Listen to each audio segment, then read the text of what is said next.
One of the aspects of building a treehouse that I've found, this is my first treehouse. I built lots of stuff in my life. Those followers of my channel know. But this is the first treehouse I've built. And one of the things that I've discovered is that there's a certain charm to the reactive, I guess, nature of building a treehouse. It's slightly more reactive than other things. You know, certain things you plan out in their entirety. A treehouse, maybe not so much. You know, I'm pretty sure that the patriarch of the Swiss Family Robinson didn't have access to CAD and a drafting table.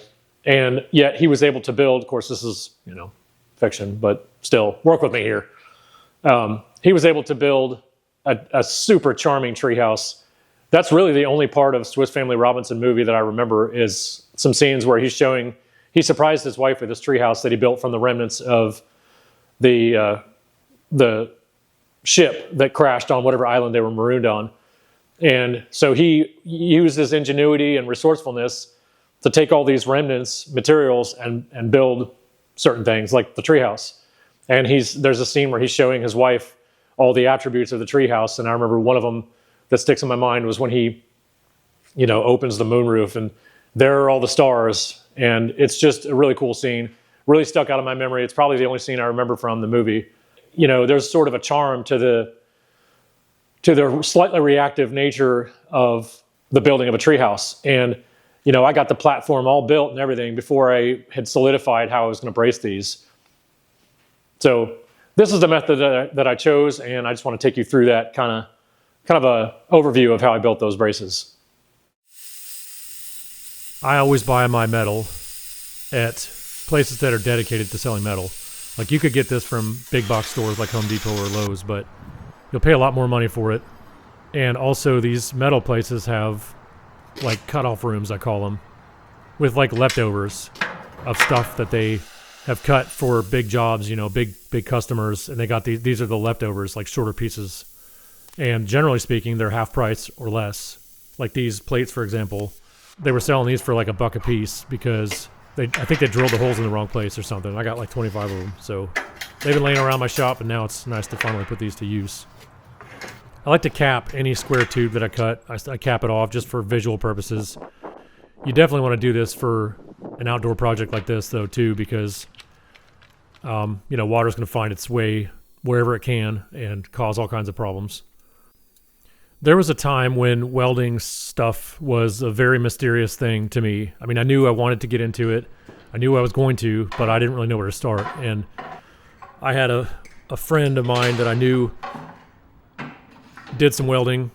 I told him, I said, I want to get into this, but I have no idea what machine to get. So he recommended this machine I'm still using, this Miller XMT 304. It's like a 35-year-old machine now. And I bought it just purely based on his recommendation, and it turned out to have been a great one. So I have no regrets. Every time I use it, I think, man, this thing's amazing. But this is just a workhorse, and I'm kind of just going through my process of setup here. I detached my tip and my diffuser and my nozzle off my gun that I'm holding, and I'm feeding the wire through now using the jog button on the wire feeder. And I speed up the wire so it doesn't take me 10 years to feed it through. And then one thing I want to do is make sure that I return that wire feed speed back to its rightful spot, which is around 250, I'd say 300. I use 045 wire, so my voltage is around 25 or so. Unless I'm doing vertical, then I turn it down. But 25 wire feed speed and about 25 volts and about 300 wire feed speed. So here I'm putting this cap on, and what I do is, this is kind of a process I developed over time. I used to grind the grooves before I ever tacked up the two pieces, but now I just tack them up in place, and then I grind the grooves on the other two sides. You know, I tack it up on two sides, and then I grind the grooves. And all you're doing is you're creating a trough, which you definitely want to do. You don't want to just weld on the surface because you're not going to have much, you know, once you grind that smooth, which I'll show you in a minute, you'll see that you don't have a whole lot of penetration. So you grind that groove and you just created a trough for the metal to lay in.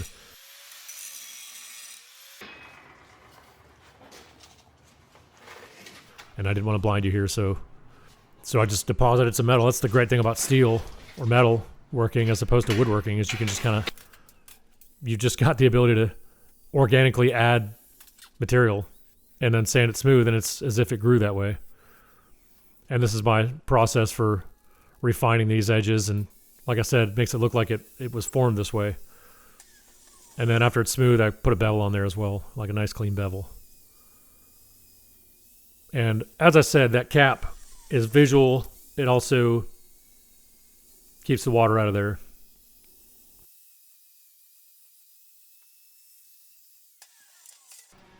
And I'm about to, these pieces of flat bar allow some wiggle room.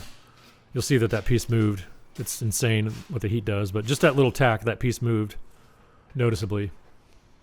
But these pieces of flat bar on the end allow a lot of wiggle room when it goes to fit this thing up in the tree. And then eventually what I'm going to do is cut that at an angle. Whatever angle these braces sit at is the angle of cut that flat bar is going to receive. These I cut as well from those pieces I got from the cutoff room at that metal store for a song and a dance. You're not going to get that from Lowe's, let me tell you. I mean, I give Lowe's crap, but actually I think all the time about how amazing it is to be able to go there and trade some shekels for any kind of building supplies your pea-brain can imagine. Here in a minute, I'm going to tack this up using the stick process, SMAW, shielded metal arc welding. Just for the simplicity of it, I just run 2 lines and that's it, rather than take my whole giant setup with the wire feeder and the gas canister and all that nonsense.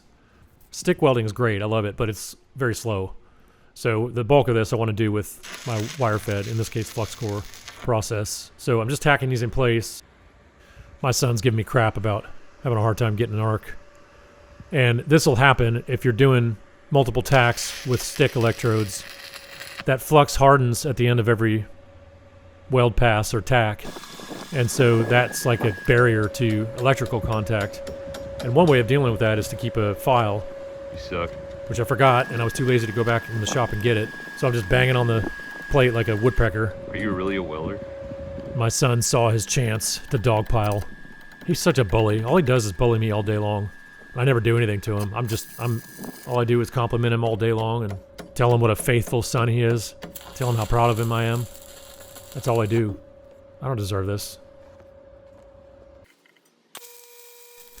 So now I'm welding these out, and one thing I'm concerned about is heat. Like you can see that's that plate is kind of long, and I'm welding on only one side of it. You know there's going to be distortion there.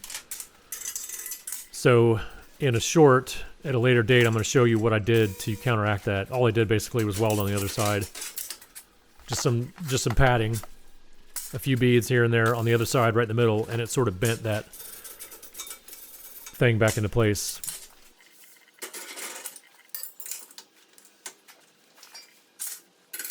Now here, I've just got it's just a metal parts tray. All I'm doing is using its profile to trace a radius, just for visual purposes, just to make this have a little bit more refinement.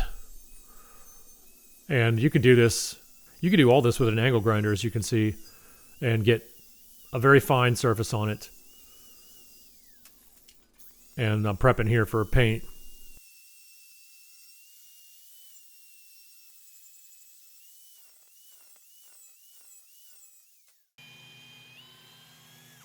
And I'm going to drill the holes here that I've already laid out.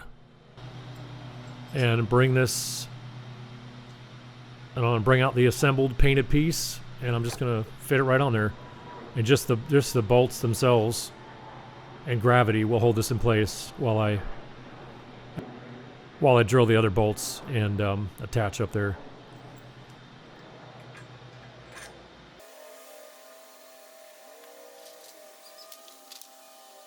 I used to scorn the idea. I remember I bought a Milwaukee tool set that included a portable, well, obviously portable, but a battery-powered grinder. And I'm like, what am I going to do with this? You know, I'm a welder. I deal with grinders every day. Heavy-duty, 7-inch sometimes grinders. And I'm like, this thing's a joke. What can it do? But actually, it's great, especially for a treehouse project. Saves me having to run a cord. Now I'm tacking this other one up, and I learned a lot from this first one. I actually have never done this very this specific type of operation before, so this was a bit of a learning experience for me.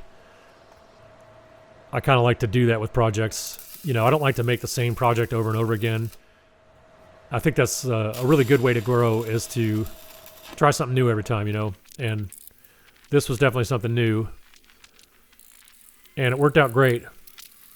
And it's one of the advantages of fabricating over woodworking, is that there's a lot of, you can make a mistake, you can have like a gap in your fit up or something, and you can overcome that gap with welding. Just throw some metal in there. And here you can see this is a bit of trial and error. I moved that over when I saw that the angle wasn't exactly correct. And now I'm just doing the same thing. I'm not showing it. These are essentially the same structure. The only difference is that the top piece is a piece of angle iron cut to length. But essentially the same structure. Now these standoff plates, so this is the completed rear bracing. There's more bracing in the front, but I'll get to that in a future video. So the advantage of these standoff plates is that they prevent ground to wood contact. Really extends the life out. But the disadvantage is it allows some lateral movement there, but not anymore. These braces completely eliminated any movement, which is really nice, especially when you get up there on the deck. You can have romper room up there on the deck, and you hardly notice any movement at all, which is quite an improvement over the standoff plates alone. I'm pretty pleased with how this turned out. I think this will be a platform for the ages.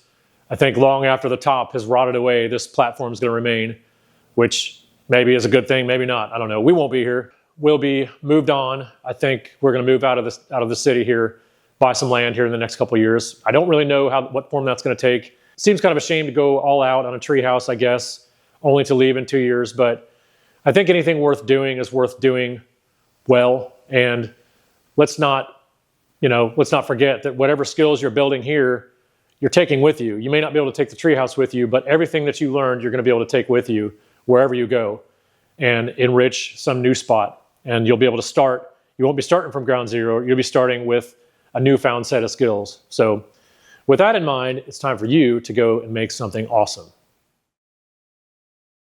I chose to make these braces out of metal. What are you? Okay. All right. Well, I guess the introduction's over. I chose to make these braces out of metal because I had some compound. Hey, bring me a sandwich, will you? Compound angles to overcome, and thanks. Man, I wish I had a sandwich right now. Chose to make these. Oh, thanks.